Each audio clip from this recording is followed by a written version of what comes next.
Hello everyone and welcome to the cloud interpretation. आज मैं आप लोगों को रिप्ले 1988 का एपिसोड 2 एक्सप्लेन करूंगी।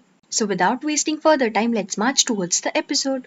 एपिसोड की स्टार्ट में जंगहवन के डैड उसकी मॉम को परेशान कर रहे थे अपने नए वीडियो कैमरा से उनकी वीडियो बनाकर, और उनकी वाइफ उनकी इस हरकत से बहुत ही ज्यादा इरिटेट हो रही थी। तभी वहाँ पर ड्यूक्सुन आती है और जंगहवन के डैड के साथ में अपना ट्रेडिशनल डांस करने लगती है। जंगहवन के डैड और ड्यूक्सुन जब भी मिलते थे वो लोग एक फनी डांस करते थे। ड्यूक्सुन के घर पर उसकी दादी जी आई हुई थी। ड्यूक्सुन उन्हीं का दिया हुआ ऑयल जंगहवन की मॉम को देने आई थी। उसी रात दादी जी और ड्यूक्सुन दोनों कडल करते हैं और दोनों ही ड्यूक्सुन के डैड की बचपन की बातें करते हैं। ड्यूक्सुन अपनी दादी जी से बहुत ही ज्यादा क्लोज थी। दादी जी ड्यूक्सुन से कहती भी है कि उसे अपनी उन्नी से नहीं लड़ना चाहिए। तभी ड्यूक्सुन सारा इंजाम बोरा पे लगाने लगती है। नतीजन फिर से उसे बोरा से मार पड़ती है। उन दोनों की ही आवाज सुनकर उनके पापा भागे भागे उनके रूम में आते हैं और इस बार डंडा लेकर ताकि वो उन्हें सबक सिखा सके। पर उनके कमरे में आते ही वो दोनों ही सोने की एक्टिंग करने लगती है। अगली सुबह ड्यूक्सुन की दादी अपने गांव वापस लौट जाती है। उनके वहां से जाने के बाद में ड्यूक्सुन बोरा के कपड़े पहनकर स्कूल जाती है। उसकी मॉम उससे कहती भी है कि अगर बोरा को पता चला तो वो उसे जिंदा नहीं छोड़ेंगी, पर ड्यूक्सुन उनकी बात नहीं सुनती है और वहां से चली जाती है। जंगहवन की मॉम अपने घर पर पार्टी दे रही थी ताइक के लिए, क्योंकि वो बहुत टाइम बाद टूर्नामेंट से घर लौटा था। ड्यूक्सुन की मॉम भी उन्हीं का हाथ बटा रही थी, तभी उन्हें घर से बोरा के चिल्लाने की आवाज आती है। बोरा की आवाज सुनकर जब ड्यूक्सुन की मॉम उनके घर पर जाती है तो बोरा उनसे अपने डेनिम जैकेट के बारे में पूछती है। ड्यूक्सुन की मॉम के पास में बोरा को देने के लिए कोई जवाब नहीं था, तो वो घबराते हुए नोयल की स्कूल में कॉल करती है और उसे सारी सिचुएशन समझाती है।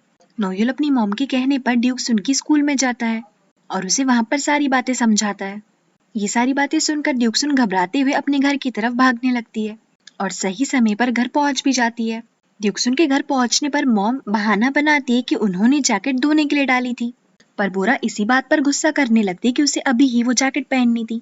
तभी ड्यूक्सुन उससे कहती है कि उसे इतना बड़ा होकर बच्चों के जैसे बिहेव नहीं करना चाहिए। बोरा को इसी बात पर गुस्सा आ जाता है और वो ड्यूक्सुन को मारने लगती है, और मॉम उन दोनों की इसी बात से फ्रस्ट्रेट होकर घर से बाहर चली जाती है, क्योंकि इतनी सारी मुसीबत के बाद भी उन दोनों में झगड़ा ही तो हो रहा था आखिर। उसी दोपहर सारे बड़े लोग त्याग की पार्टी के लिए जंगहवन के घर पर इकट्ठा होते हैं। जंगहवन की मॉम ने स्पेगेटी बनाई थी जो कि वो अपने हाथ से ही मिक्स कर रही थी, और जंगहवन के डैड उन्हें रिकॉर्ड कर रहे थे। जंगहवन की मॉम को ये बात बिल्कुल भी पसंद नहीं आ रही थी और वो डांट कर अपने हस्बैंड से कैमरा नीचे रखने को बोलती है। वो कैमरा नीचे रख देते बिना उसे स्विच ऑफ करे। रूम के अंदर सारे बच्चे भी अपनी पार्टी एंजॉय कर रहे थे। तभी त्याग उन सबको बताता है कि उसने कोरिया का सबसे बड़ा बादुक कंपटीशन जीत लिया और उसे प्राइज मनी के तौर पर 50 मिलियन वॉन मिले हैं, near about 33 lakh in Indian rupees. त्याग के सारे फ्रेंड्स ये बात सुनकर शॉक हो जाते हैं और उसे त्योक बुकिंग की पार्टी मांगते हैं। तभी सुनवो त्याग से कहता है कि उसके बर्थडे के पहले तो वो चाइना के टूर्नामेंट से वापस आ जाएगा ना, और उससे ये भी कहता है कि वो आते आते विस्की की एक बोतल ले आए।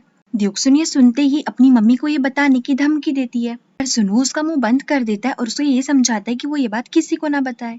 थोड़ी देर बाद ड्यूक्सुन जब कमरे से बाहर जाती है जूस लाने के लिए, तो वो देखती है बाहर बैठकर जिंजू सॉसेज खा रही थी। जिंजू के हाथ में सॉसेज देखकर ड्यूक्सुन को भी लालच आता है और वो उससे उसका सॉसेज मांगती है। वो जिंजू से कहती भी है कि वो थोड़ा सा ही खाएंगी, पर जब जिंजू उसे अपना सॉसेज देती है वो आधे से ज्यादा सॉसेज एक बाइट में ही खा जाती है। जिंजू ये देखकर रोने लगती है, तो ड्यूक्सुन उसे चुप कराने के लिए अपने मुंह से सॉसेज निकाल कर दे देती है, पर जिंजू वो सॉसेज देखकर और भी ज्यादा रोने लगती है।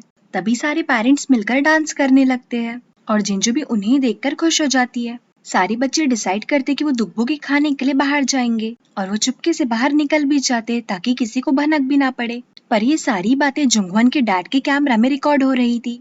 कुछ हफ्ते बाद ड्यूक्सुन की दादी बीमार हो जाती है, तो उसके मॉम और डैड को उनकी देखभाल करने के लिए उनके गांव जाना पड़ता है। उनकी गैर मौजूदगी में ड्यूक्सुन ही अपनी बड़ी बहन और छोटे भाई का ध्यान रख रही थी। ब्रेकफास्ट के टाइम ड्यूक्सुन चाहती थी कि उसकी उन्नी उनके साथ ही खाना खाए और वो नोयल को उन्हें बुलाने भी भेजती है, पर वो आने से मना कर देती है और नोयल को ही अपना मैसेंजर बना लेती है। वो दोनों ही अपने मैसेजेस नोयल के जरिए ही पास ऑन कर रहे थे। यही नहीं, एक दूसरे का गुस्सा भी मार कर नोयल पर ही निकाल रहे थे। बाद में जब ड्यूक्सुन फ्रेश होती है तो बोरा उसके मुंह के ऊपर पानी फेंक देती है और उन दोनों के बीच फिर से झगड़ा शुरू हो जाता है। उन दोनों की लड़ाई में बेचारा नोयल भी गीला हो जाता है। उधर सारी बॉयज मिलकर डिसाइड करते हैं कि आज रात वो लोग मूवी देखने जाएंगे। बॉयज की सॉकर प्रैक्टिस के बाद उनके सीनियर उन्हें बुली करने लगते हैं। यही नहीं, वो सुनु से उसका लॉकेट उतारने को भी कहते हैं, पर सुनु ऐसा कुछ नहीं करता। नतीजन वो सीनियर अपना गुस्सा डोंगरयोंग और जंगहवन पे निकालता है। जुंगन सुनहू से पूछता भी है कि वो अपना लॉकेट कुछ समय के लिए तो उतार ही सकता है ना, पर सुनहू उससे कहता है कि ये लॉकेट उसके पापा ने दिया है तो वो इसे कभी नहीं उतारेगा। द्यूक्सुन की स्कूल में उसकी मॉम उसे कॉल करती है और उसे पता चलता है कि उसकी दादी जी का देहांत हो चुका है। द्यूक्सुन ये सुनते से ही टूट जाती है। द्यूक्सुन की मॉम उससे कहती कि उन तीनों को जल्द से जल्द गांव आ जाना चाहिए। रात के समय बस में द्यूक्सुन और नोयुल अपने आप को संभाल ही नहीं पा रहे थे। तभी बोरा उनसे कहती है कि उन्हें स्ट्रांग होना होगा क्योंकि उन्हें उनके पापा को भी तो संभालना है ना। फ्यूनरल हॉल पहुंचकर वो तीनों देखते हैं कि सारे गेस्ट एंजॉय कर रहे हैं। सब लोग खा रहे हैं, पी रहे हैं, यहाँ तक कि गेम्स भी खेल रहे हैं। सबको देखकर ऐसा लग रहा था मानो कोई पार्टी ही चल रही है। ये देखकर द्यूक्सुन बहुत ज्यादा उदास हो जाती है। तभी वो अपने डैड को देखती है। उसके डैड भी सबके साथ में हंस बोल रहे थे। उन्हें देखकर ऐसा लग ही नहीं रहा था कि उन्हें अपनी माँ के जाने का कोई दुख भी है। ये सब देखकर द्यूक्सुन और भी ज्यादा उदास हो जाती है क्योंकि उसे अपनी दादी जी के लिए बुरा लग रहा था। उधर सारे लड़के थिएटर जाते ताकि वो मूवी देख सके, पर वो मूवी अडल्ट होने के कारण वहाँ पर पुलिस होती है और ये तीनों मूवी नहीं देख पाते। वो तीनों मिलकर डिसाइड करते कि वो अगले दिन फिर से मूवी देखने आएंगे। अगले दिन द्यूक्सुन जब नींद से उठती है तो वो देखती है कि उसके डैड और आंट्स को कोई फर्क ही नहीं पड़ रहा था और वो सब लोग खुश लग रहे थे। उधर स्कूल में सारे बॉयज मिलकर अपना लंच खा रहे थे, पर डुंगरियोंग जब सुनु का लंच खाता है वो उसके मॉम के खाने की बुराई करने लगता है और सुन वो उसे गुस्से से घूरने लगता है। सुनु की मॉम का खाना दिखने में तो बहुत अच्छा होता था पर वो खाने में बिल्कुल ही टेस्टलेस होता था और अगर वो टेस्टी भी हुआ तो उसमें एग शेल्स होते थे। उसी शाम वो तीनों डिसाइड करते हैं कि वो लोग मूवी देखने के लिए मिलिट्री ऑफिसर का गेटअप लेकर जाएंगे। वो तीनों इस प्लान के जरिए टिकट लेने में तो कामयाब हो ही जाते हैं, पर जैसे ही वो थिएटर के अंदर जाते हैं वहाँ पर उनके स्कूल टीचर जो कि डोंगरियोंग के पापा थे वो सभी स्टूडेंट्स की क्लास लगा रहे थे। डोंगरियोंग के डैड उन तीनों को भी उन बच्चों को ज्वाइन करने बोलते हैं और वहाँ पर मौजूद सभी बच्चों के सिर पर टपली मारने लगते हैं और उन्हें समझाते कि उन्हें ये सब काम नहीं करना चाहिए। पर जब सुनु को मारने की बारी आती है वो सबसे ये कहते हैं कि आज उन्हें सिर्फ और सिर्फ सुनु की वजह से ही छोड़ा जा रहा है। उन बच्चों में वो सीनियर भी मौजूद था जो कि हमेशा डोंगरियोंग, सुनवो और जोंग हुआन को बुली किया करता था। थिएटर के बाहर वो सीनियर और उसके दोस्त डोंगरियोंग, सुनवो और जुन हुआन को घेर लेते हैं। वो सीनियर फिर से सुनवो से बदतमीजी करने लगता है और उससे उसका लॉकेट भी छीनने लगता है। डोंगरियोंग उसे बताता भी है कि ये लॉकेट उसके पापा की आखिरी निशानी है, पर इस बात से उस सीनियर पर रत्ती भर भी फर्क नहीं पड़ता। सीनियर की इस बात पर जुन हुआन को बहुत ही ज्यादा गुस्सा आता है और वो उसे पंच करता है। उधर फ्यूनरल में ड्यूक्सुन के डैड के बड़े भाई आते हैं। अपने बड़े भाई को देख ड्यूक्सुन के डैड और उनकी बहनें मानो टूट से जाते और जोर जोर से रोने लगते हैं। उनके इस दुख को देखकर ड्यूक्सुन को समझ आता है कि अडल्ट्स की जिंदगी में भी बहुत ही दुख और परेशानियां होती है, बस उन लोगों के पास एक हुनर होता है अपनी परेशानी को अच्छे से छुपाने का। उन चारों को आपस में अपना दुख बांटते देख बाकी फैमिली मेंबर्स भी रोने लगते हैं। उधर सुन वो जुंगवन और डोंगरियोंग घर वापस आ रहे थे। जुंगवन के चेहरे पर कई मार के निशान थे। सुनवो जब अपने घर पर जाता है उसे याद आता है कि उसने अपना लंच खत्म नहीं किया, तो वो घर के बाहर बैठकर ही अपना लंच खाने लगता है ताकि उसकी मॉम को बुरा ना लगे। कुछ दिनों बाद द्यूक्सुन के डैड टीवी पर देखते हैं कि त्याग ने बादुक चैंपियनशिप जीत ली, वो भी चाइनीज टूर्नामेंट में।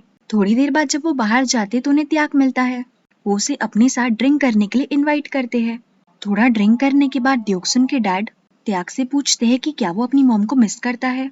ये सवाल सुनते से ही त्याग की आंखों में पानी आ जाता है और वो द्यूक्सुन के डैड से कहता है कि ऐसा एक दिन भी नहीं बीता जब उसने अपनी मॉम को याद नहीं किया। उन दोनों की बातचीत के बाद त्याग घर पर जाता है।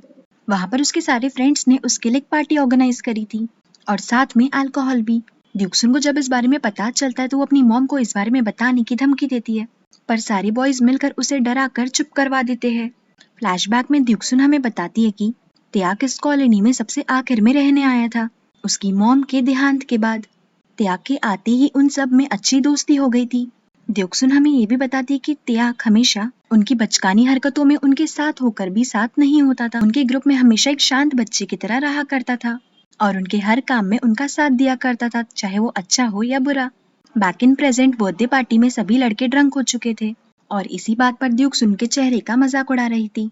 तभी जुंगवान अपने डिफेंस में कहता है कि अगर उसने इस अल्कोहल का एक सिप भी पी लिया तो वो वैसे ही मर जाएंगी।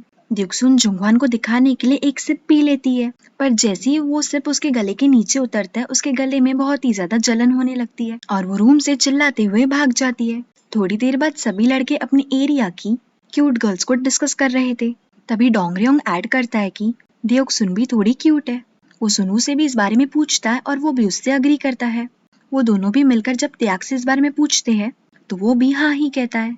पर जब वो तीनों जंगुआन से द्युक्सुन के बारे में पूछते हैं तो वो उन तीनों को पागल बुलाता है। घर पर द्युक्सुन अपने तीत ब्रश कर रही थी और जैसे ही वो अपने कमरे में जाती है वो देखती है कि बोरा उसकी पर्सनल डायरी पढ़ रही थी। पर जब वो बोरा से इस बारे में पूछती है तो वो अनजान होने का नाटक करती है। पर जब वो दोनों सोने जाते हैं बोरा द्युक्सुन की बुक की कुछ लाइनें जोर जोर से बोलने लगती है। द्युक्सुन उसे चुप कराने की कोशिश भी करती है पर तभी बोरा चिल्लाकर बोलती है कि द्युक्सुन को एक लड़का पसंद है और उसने उसे चॉकलेट भी दिया है। प्रेजेंट ईयर में द्युक्सुन के हस्बैंड उससे पूछते हैं कि वो बचपन में इतने सारे लड़कों के साथ हैंग आउट क्यों किया करती थी। ये सुनकर द्युक्सुन उनके ऊपर चिल्लाने लगती क्योंकि उन्होंने भी उसकी पर्सनल डायरी पढ़ ली थी। द्युक्सुन के हस्बैंड उससे पूछते भी कि उसने चॉकलेट किसे दी थी तो द्युक्सुन उनसे कहती है कि वो तुम ही तो थे जिसे मैंने चॉकलेट दी थी। पर उसके हस्बैंड को इस बारे में कुछ भी याद नहीं आ रहा था तो वो गुस्से में वहां से चले जाते हैं। उनके जाने के बाद द्युक्सुन कैमरामैन को बताती है कि उसने वो चॉकलेट अपने हस्बैंड को ही दी थी और इस बात को 30 साल हो गए इसलिए उन्हें कुछ याद नहीं है। और इसी सीन के साथ एपिसोड खत्म होता है। Thank you so much everyone for watching this video till the end. I hope आपको ये वीडियो पसंद आई हो। जाने से पहले वीडियो को लाइक और चैनल को सब्सक्राइब करना मत भूलना। मिलते हैं नेक्स्ट एपिसोड में। Till then please take care of yourself. See या।